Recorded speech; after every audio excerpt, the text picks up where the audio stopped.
শুভ সন্ধ্যা। আজকের কোনো গল্প নিয়ে আসিনি। আজকে আমি পাঠ করব একটা কবিতা। কবিতার নাম রবিবার, কবি রবীন্দ্রনাথ ঠাকুর।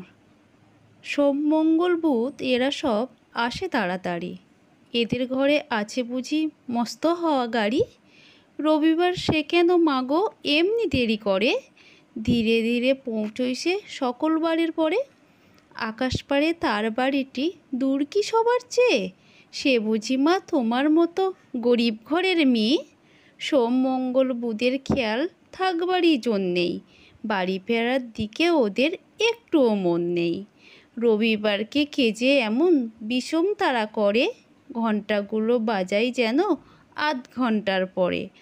আকাশ পাড়ে বাড়িতে তার কাজ আছে সবচেয়ে, সে বুঝি মা তোমার মতো গরিব ঘরের মেয়ে। সোম মঙ্গল বুধের যেন মুখগুলো সব হাঁড়ি, ছোট ছেলের সঙ্গে তাদের বিষম আড়াআড়ি। কিন্তু শনির রাতের শেষে যেমনি উঠি জেগে, রবিবারের মুখে দেখি হাসিই আছে লেগে।